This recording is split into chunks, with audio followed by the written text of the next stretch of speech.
You're now listening to Durian ASEAN, the voice of discovery and sharing. The Durian Heat, bringing big ideas and critical opinions in Southeast Asia. Hi and welcome back to Durian ASEAN. You're with Gowri. And this is Arlene. And this is the Durian Heat, where we bring you news and issues across Southeast Asia. And today we will be focusing on our partner, the KL Eco Film Festival, which is happening for the 8th time this year. And with us in the studio, we have Christine, who is also part of CLEF this year. And she's here to share with us about how she is speaking to nature through her artwork. So first of all, let's say hello and welcome her to Durian ASEAN. Good morning. Hi. Good morning. Thanks for having me here. Thank you so much for coming so early in the morning. Very early. That's right. So maybe a little introduction to yourself first before we start the discussion. Okay, I'm Christine, and I'm born and raised in Penang, and I'm a contemporary artist for the last 9 years. And basically, my art speaks about nature and for nature. And how did you get started with painting? You look a little nervous. It's okay. Just tell us how you got started with painting, or you had a job before this as well as a graphic designer, and how did that relate to it? Okay.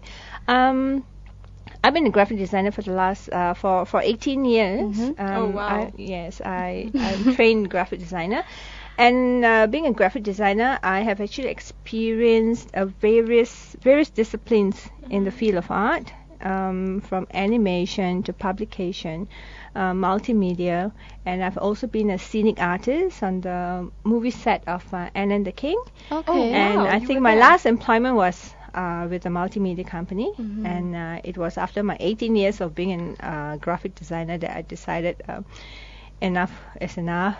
You know, I just needed to break free from being employed. I didn't want to punch my card anymore, and I wanted to be able to express myself freely. And I think it was also about the time when I was actually looking for my purpose in life, and it was at my crossroads that I actually decided to venture into contemporary art. Was the transition easy for you? Or you were like, I'm not sure yet. Am I ready for this? It took me 5 years. Oh wow. To decide, to contemplate, to search, and to save up, you know, before I actually made that big leap. And it just so happened that situationally at work, when I was employed in my last employment, it kind of just forced me out. You know, it was like it was time to go, and I just knew it. So I just walked out, and but it did take me a while to transit from being an unemployed person to becoming a contemporary artist. Right. Yeah, it did take And me it a must while. have been difficult for you because you left your graphic designing job. You didn't have a portfolio with you. You don't have a string of achievements to show the gallery to actually display your art. How did you go about doing that? Okay, yeah, that was a challenge, but it was a challenge I took very well. Yes, I did not have a portfolio, and I did not have any exhibitions at all. So definitely there weren't any galleries that wanted to take me on. So for a while, what I did was I just continued to paint, and I just went and visited exhibitions just to get into the network of people who are in the art scene, just to get to know the who's who, familiarize myself with the art world, because it was a completely new scene. And then I decided that I should, instead of waiting for someone to take me in and market my art, I decided to market my art on my own. Okay. How do you do it? How did I do it? I think what happened was, like I said, through networking, I met people. And one of the people that I met was Art Malaysia. I think they publish a magazine, and he's Mr. Liu. I remember very well, Mr. Liu was the one who actually introduced me to the Malaysian Contemporary Art Tourism exhibition, and he allowed me one piece. It was a group show. Okay. So he allowed me to show my first Right. piece, to the public. And it was there that I met someone from the tourism ministry, and she then offered me a space I see. at Matic. And the space was free. It was a sort of like a platform that they offer for local artists. Yeah. And what I did was I took the opportunity. I said yes. I didn't know what I was getting myself into, but I told myself, okay, here's the opportunity. You better just take jump it. head Yeah, first. yeah. And I organized my first solo. Oh, so awesome. That was in 2011. Yeah, it was Hot for Nature, so I was at Matic, and I paid for everything on my own. Right. And then I got help, to get into the media and stuff like that. It was a good slow start, and of course the first exhibition you get like good support from your friends and family, and then it took off from then on. So your first exhibition, is there a particular theme or concept? Yeah, it was called Hot for Nature. Uh-huh. Predominantly it was about having a deep passion to protect nature. Ah. Yeah. So since then you've been like yes. obsessively, focused on nature. Yes, in fact, before that, when I was starting the collection itself, I already decided that my mission was going to be to speak for nature, especially for wildlife habitat. Ah. Yes, it was only later in 2013 that I got myself involved with the Bornean elephants. Was there a particular reason why you chose to focus on nature, especially on wildlife habitats? Yes, definitely. If I'm going to look back, I remember the first time that I was aware of the crisis the crisis that Mother Earth was facing was when Zainal Abidin launched his song Hijau. Oh yeah, that was beautiful. Yes, I love so that song. so the lyrics of that song, I think, really hit me when I was in my 20s, and I think in my subconscious, I already knew that that awareness. So when I was searching for the voice for my canvas, when I decided to be an artist, of course I did a lot of reflection, and I realized that even as a young kid, I'd always been fascinated with nature. So, and then along with this realization of the crisis that Mother Earth is facing, so I told myself, I am going to be a voice for nature. I think this is it. But when I made that decision, it all like fitted in so well, and then you just know it inside of you that this is it. Yeah, so that's how I think this is it happened. at the right moment. I mean, not just for Malaysia, but even for the rest of Southeast Asia. There were a lot of news, especially recent news on climate change, on floods, and just destruction on the environment. I think awareness is definitely important on the importance to preserve or conserve Mother Nature. Definitely. And maybe you can tell us how has your work evolved over the last 9 years as well, from the time when you started with your first collection. How has it changed now? Are you a different person? Has your style changed? Okay. When I first started 9 years ago, they always tell you paint the subject matter that's closest to your heart. And at that point of time, being a person who I was a prodigal daughter, and I had just come back to church. Right. So the closest subject to my heart was God. So I did a lot of Christian art for the first few years, but somehow deep down inside, I knew that this wasn't it. There's something more than I'm supposed to be painting and speaking about. And as you painting is like meditation. You kind of go and you journey within yourself. And this is when I realized that nature is definitely what I want to paint. So I started off painting my Christian art, also transiting to nature with a style that was almost like church stained glass. Yeah, so Okay. very thick lines, Yeah. and I filled it with a lot of textured colors. And as the years went by, my style started to evolve. As I started to grow, I think even my style started to change. Yeah, we can see that. And the lines become more refined, I would say. Yes, and for some crazy reason, I got hooked. I got hooked to this like really fine line thingy, but I find it so therapeutic when I'm doing it. So yeah, so right now all you see are like lines. Yeah. And you were recently in Hanoi as well, Yes. to showcase your works. Tell us a bit about that. Oh, that happened. In fact, before Hanoi, I'm with a collective of women artists called the Cerebral V, and we were hosted by Artemis Art Gallery, and we had our first showcase in White Box. And right after that, we were in the midst of it. We were invited to go to Hanoi, and the invitation was by the Malaysian Embassy of Vietnam, and we said yes. So 4 out of the 5 women. We journeyed to Hanoi, and we were there for 5 days, and it was a cultural exchange as well as it was an awesome experience of learning from the Vietnamese women artists, their techniques of art, which is not very common here. The lacquer art, silk painting. Oh, silk painting. I even had a hand on printmaking. Ah. Yeah, so that was a really nice experience. Okay.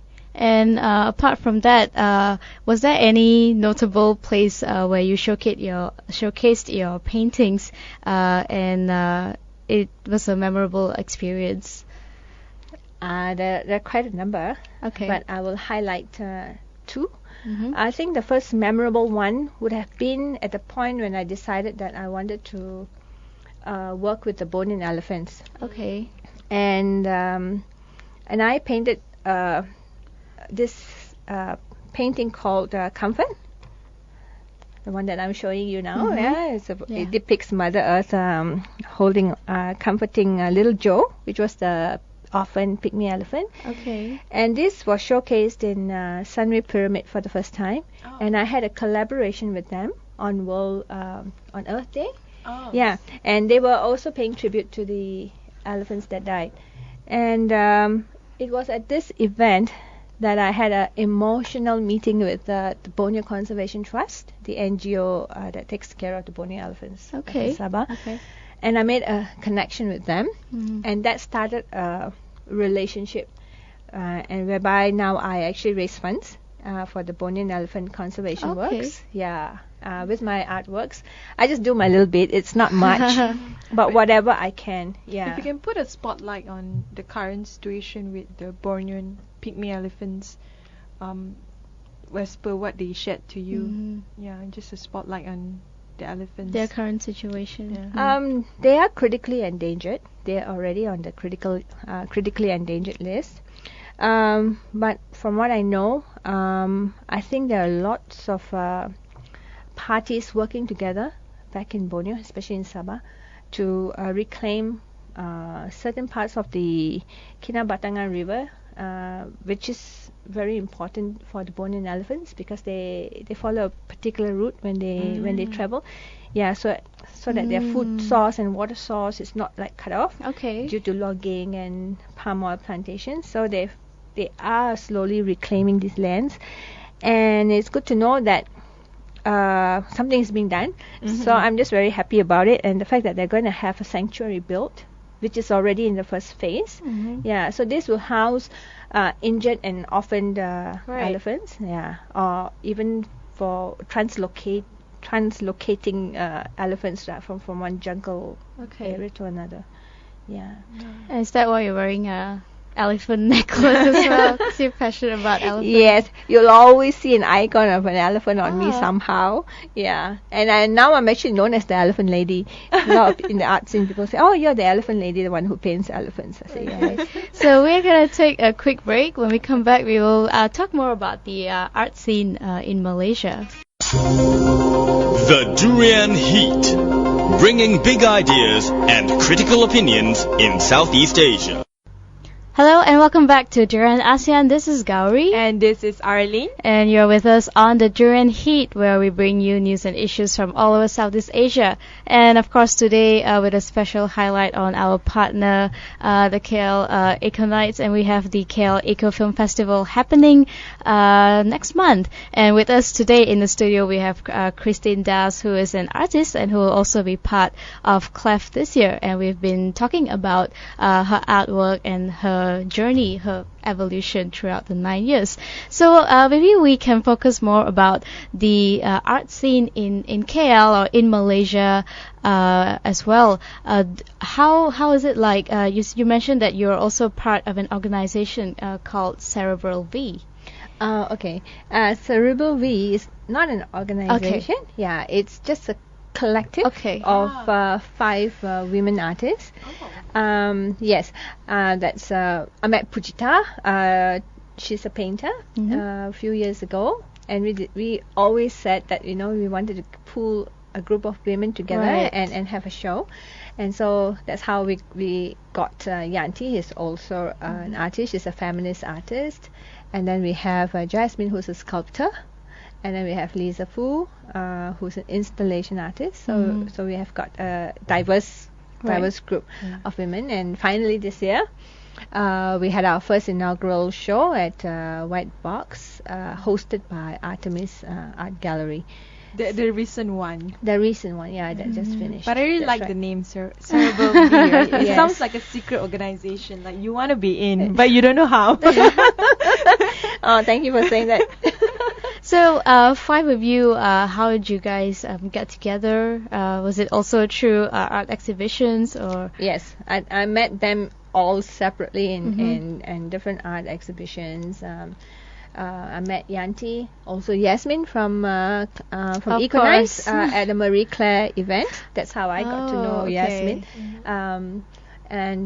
Yeah, and so somehow it's like a serendipity, is it? That we all just came together, Right. yeah, and we get along really well. So it's a good collective. Yeah. And are there a lot of other artists as well, be it in Malaysia or other parts of the world, who focus a lot on nature when it comes to painting? Generally, I think there are a lot of painters who paint nature, whether it's flora or fauna. And I think direct or Mother Nature. yes, definitely fantasy, surrealism. I think consciously or unconsciously, whether it was done deliberately, I think they all have a message concerning nature, because I think if they don't feel something within them, I don't think it goes onto the canvas. So I think everybody who paints flora and fauna in one way or another is speaking for Mother Earth. But of course, you're not sure whether or not they are actively involved in the cause as well. Yes, I'm not too sure, but I do know that internationally in America there is a international conservation artists organization, very exclusive, and one of the criteria for you to get in is you have to be actively involved in an NGO that promotes conservation. Yeah, this is the only organization that I know of. Yeah, Right. but I've not heard of one in our region in Asia. And about raising awareness as well, I guess through your work, art might be a bit, how do I say it, too classy for some people. Do you think that the audience usually get the message that you're trying to get across? Oh, I love that question. Too classy. Yeah, okay. I can speak about my work. Okay. Because my work does not have very deep philosophy and doesn't really need really deep, serious thinking and theories and whatever not. I just depict the beauty of nature on canvas because I love beautiful things. I love things that are positive, happy. I love the message of hope, joy, and these are the messages that I depict on my canvas, using the subject matters as well as the use of colors. And I find so far, since I've exhibited my works, everybody has been able to relate to my works very simply. Okay. So even if you're not an expert in art, and you're just someone who just loves to look at and At beautiful appreciate, things. and appreciate what you see. Yeah, it's very easy with my paintings. So I've had, I think, tremendous So response. you do feel like people resonate with what you feel with your message. Definitely. In fact, most of them actually, the feedbacks that I get actually really inspire me too, because sometimes they see things and they tell me stories that I myself don't see. Although it was not intentionally put there on canvas, but people can relate and how would I say it?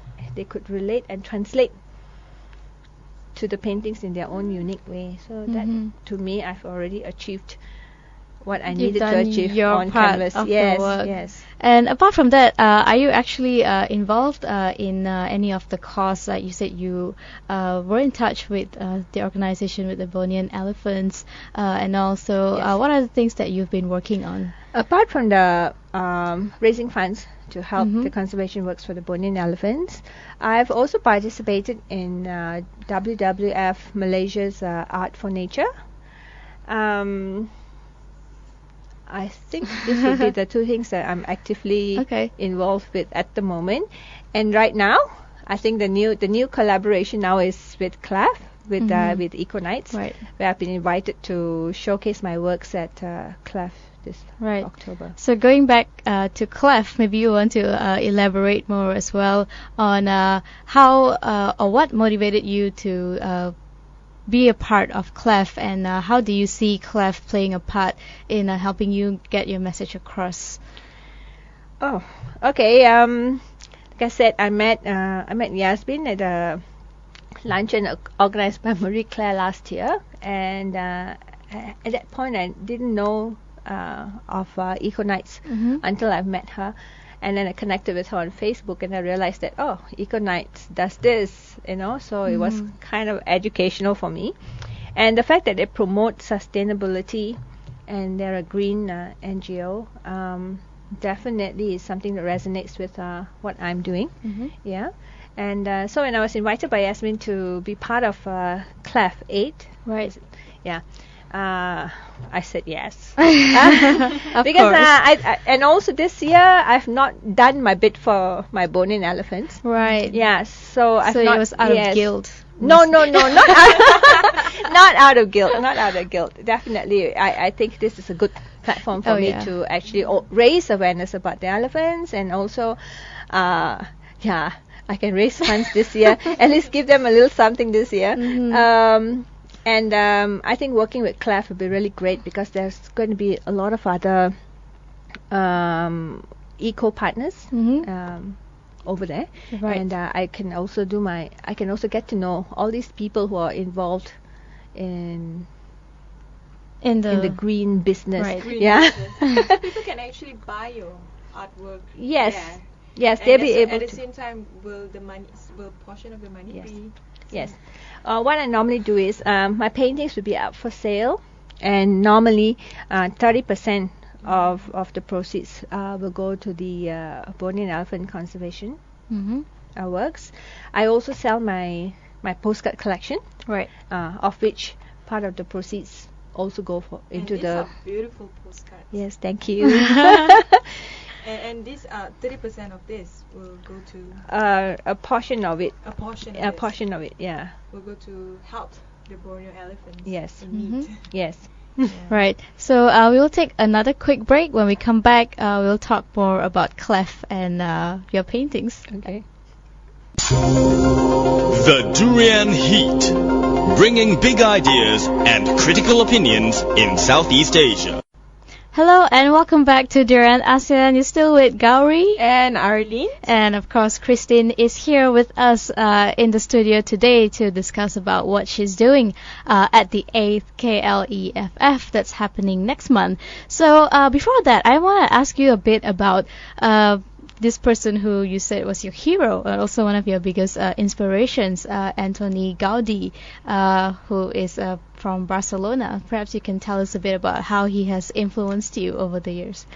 Yeah. In 2010, my girlfriends and I decided to go on a road trip to Europe. Okay. And when we got to Barcelona, I stumbled upon the whole Gowri tour, and I was so mesmerized by his architecture. He's an architect, and his architecture really stands out from every other building in Barcelona. He has his own signature style.